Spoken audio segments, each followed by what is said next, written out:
Screen Watcher, welcome back to another Double Take Review, where we give you our 2-take double dose injection of pop culture criticism, because that's what the Joker ordered.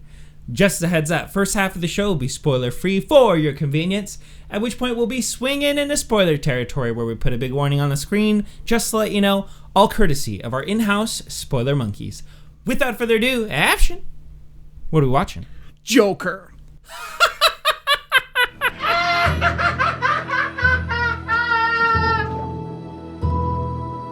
This is the last time we'll be meeting.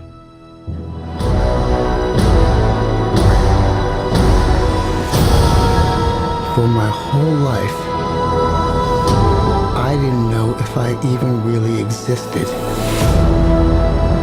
But I do. Can you introduce me as Joker?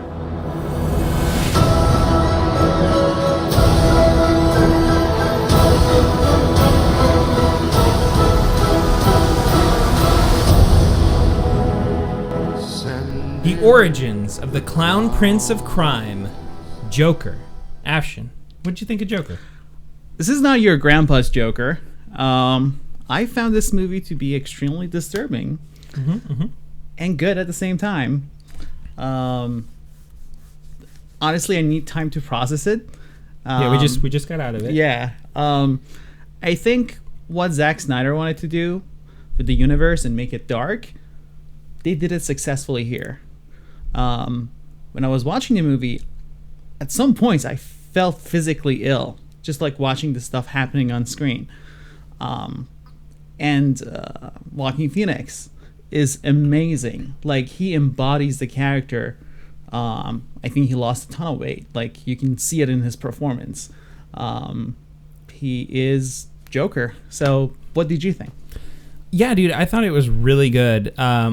When it's brilliant because of the ballsy nature of everyone involved creatively to go there. It's a different character. It's a dark character. I also think, like, this is really kind of how you make just a good movie in general, not even a superhero movie. You can tell it was made by creative people who really took the time to understand all of the nuances of Joker, the psychotic nature, the failed comedian, a tragic past, potential multiple backstories, or what was real, what wasn't real. We were talking a little bit earlier about even just like the way that it's shot. Like, they don't treat it like anything other than they know this is a good movie, and they're gonna work really hard to make sure that they show it in every scene. Yeah, one thing that struck me from the very beginning was the world building in the universe. There was garbage everywhere. Like, it looked dirty and it looked sad, and you could understand why people who came from Gotham City. Gotham City, the people who are not rich hate the rich, because there's just such a class divide, and haves and have-nots, like, they don't mingle. And honestly, this was the first movie that made me actually, like, not root for... I actually thought, like, Bruce Wayne's dad was a dick, was a bad guy. Like, the way he came across, he seemed kind of like a rich guy who doesn't know anything about how other people live. Seemed uncaring. What struck you in the movie as far as the social commentary, or like the way they've been about depicting? They really only show him for the sake of showing the dichotomy between how bad Gotham is and how maybe it's a little better for the more well-off folk of Gotham City, like Thomas Wayne and the Wayne family. Yeah, you're right. Like, you had said that the movie had made you feel weird. It just makes you feel kind of icky. Yeah, it's interesting. The whole time I knew that the movie was gonna go there, because how do you have a protagonist who's like the best villain, almost, I think a lot of people would say, but also a super dark villain? How do you make that character the protagonist, and where the audience can get behind them and really root for them?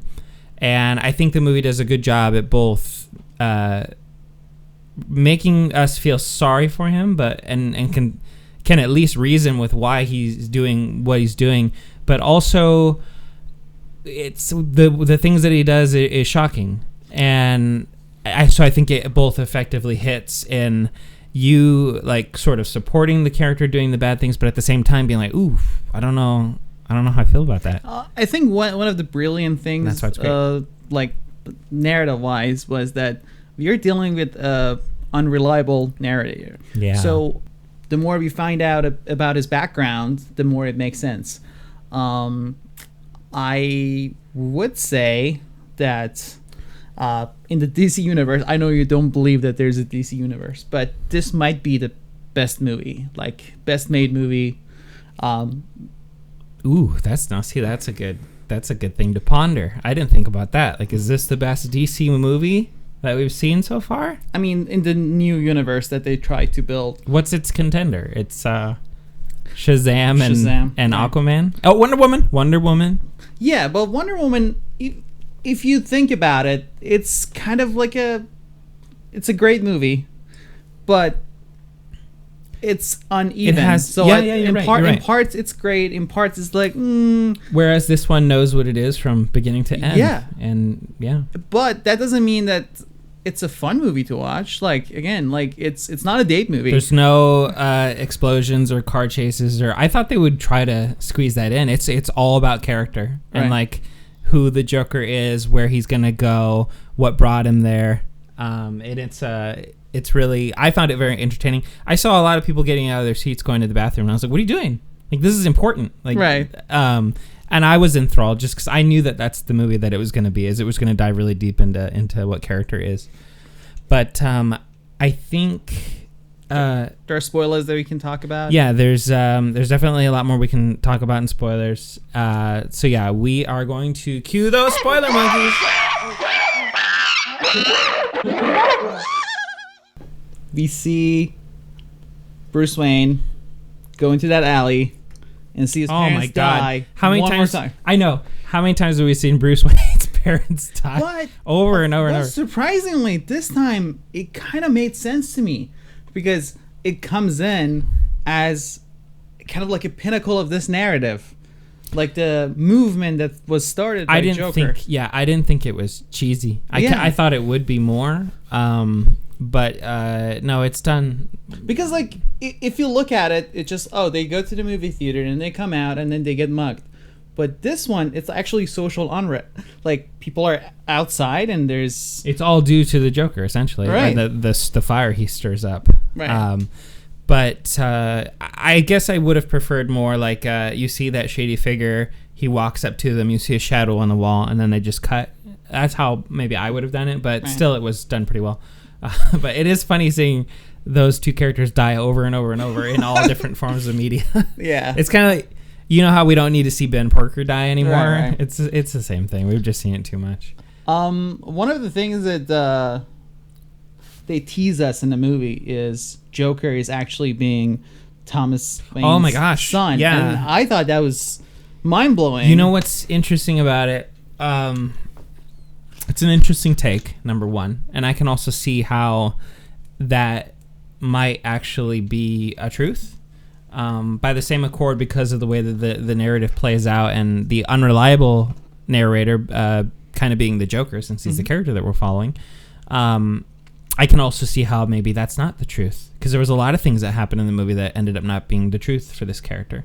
So that's, and I like that they sort of keep it vague. I like that there's reasons why it could be, and I like that there's reasons why it can't be. Like when he goes to the Arkham Asylum Hospital and he gets the records of his mom, and it pretty much proves to himself that she was not that great a person to him, and you know, and she had her own issues. So I guess if like, I'd have to like lean more on the side of him not being his father, but I don't think that takes away anything from the film at all. Right. Definitely makes it more interesting.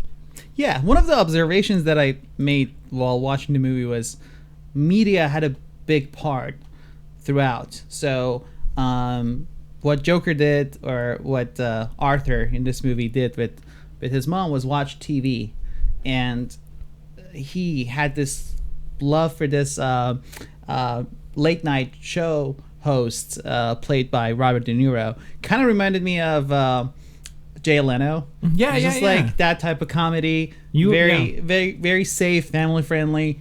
And it turns out that the guy is not that much of a nice guy. And what I noticed was with media, a lot of people who are in media are actually very rich. So there was a scene that Thomas Wayne was talking to this guy about the fact that he wants to run for mayor because he's the only hope.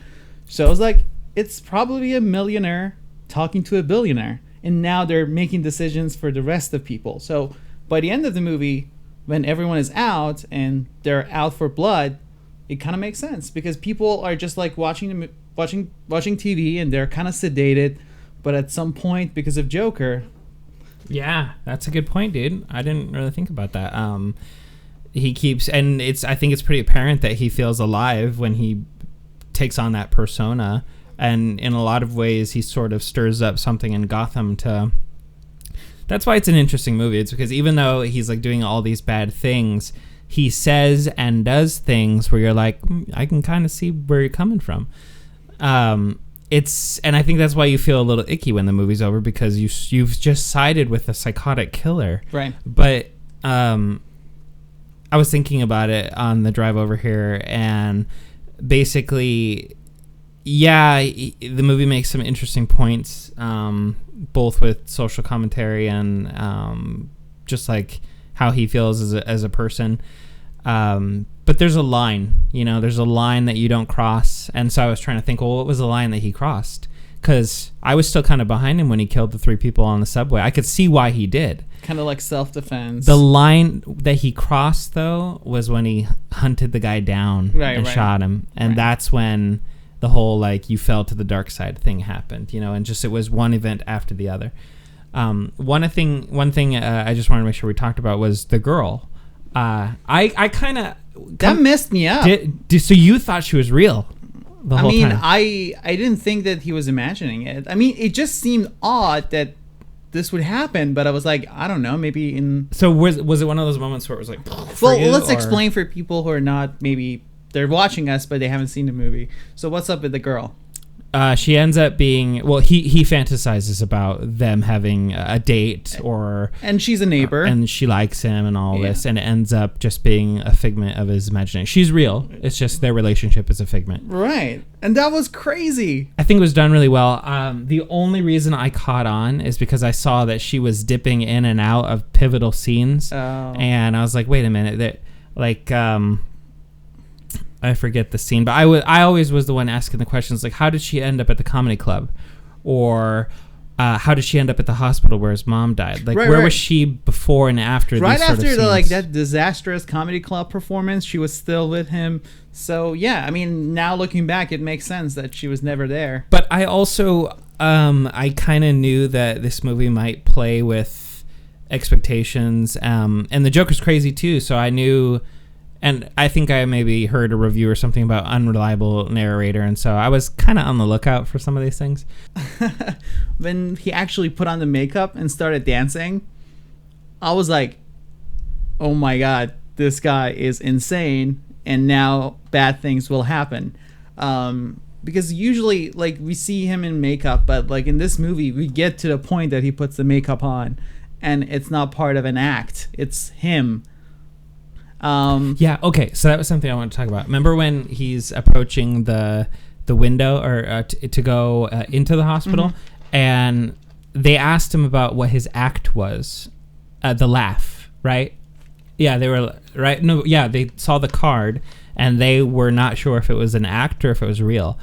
He runs into the door that looks like there's no door, and he plays it off like he meant to do it. And that's when I was like, wait a minute, is Joker messing with me? Even is the laugh a fakery? Like, I have a feeling that it might be fake, because, and you know what's interesting, so as soon as I started to catch in on that, at the end of the movie when he's in his attire and everything, I kept expecting him to laugh like he doesn't laugh like that. I don't even think the whole time he's on the show, after he assumes a persona of the Joker and becomes like evil during the interview, I don't think he does it. Right. He doesn't do it one time, right, which makes me feel like it was an act. So that's I was reading reviews about how you would want to watch the movie again, and I think from what I just spoke about, that's something where I would want to watch it again, just to see if this character was even playing a trick on me. Well, let me ask you this question, and I don't know if people discuss this now, but comparing this Joker to Heath Ledger's Joker, I think they both. The Joker is a psychotic criminal who, in his best adaptations, isn't really doing it for money or for anything. He's just sort of doing it. And in that regard, both of these characters both nail that character. And I will say that when he was in the seat talking to the Jay Leno character, I did start to get a little bit of chills. And that it's a weird thing to say, but I looked at him and I was like, oh my God, that's a Joker. right? Because you've built up this character from ways you've seen him in other media or comic books or video games or whatever. And then, it was really good, important, powerful scenes of him in that seat talking to Robert De Niro. In terms of who's better, I don't think we can really say. Because they're just different movies. Yeah. This one was more disturbing though. Like, again, like I felt sick at parts that I was like watching him, and he physically looked ill. He was malnourished, and he was just odd. And then like even his posture. I think Joaquin Phoenix is a genius. Yeah. Oh yeah. It was because early on in the movie he plays this meek individual, almost like childlike with his naivete, and he was just like smiling and walking out from one of his fascinations of him talking to Murray, and just the way that he carried himself and the way that he spoke, I was like, I buy it. I buy it that's a real character and he's that way and maybe a little psychotic, but it's Joaquin Phoenix just portraying a character. Also, just of note, I don't know if you know, but like the laughter in the script, it described it as being painful. And I think that really came across in his performance of doing that laughter. What's so funny? He really did show that it was painful. I didn't know it was going to be, like an actual condition of the character, which if it's real. Which can be. But I found that very interesting. Yeah. Final word? Oh, dude, it's really good. It's brilliant. It's a different movie. It's not necessarily like one of those popcorn movies like The Avengers, but I definitely think its quality and the bravery of the film that it is definitely puts it right up there on those tiers. It's great. It's a great movie. I'm happy that it's done. I'm happy that it opens the door for more like this to be done. Right. Because, and I think really what it comes down to is the care that was put into making it happen. So, yep. Yeah. I think it's a great movie. I'm not sure when it comes to rewatchability. A lot of people just put The Dark Knight on and they're like, oh, it's awesome. But this one is just disturbing. I'm not sure like you can just put it on when you're having family over or whatever. This is not that type of movie. But, yep. Well, thank you very much for watching this review. Please like and subscribe. Hopefully we'll be back with more reviews. Yeah, we like to end every show with a very special, heartfelt thank you to all of our dedicated spoiler monkeys. Until next time, we hope to catch you again. Keep on screen watching.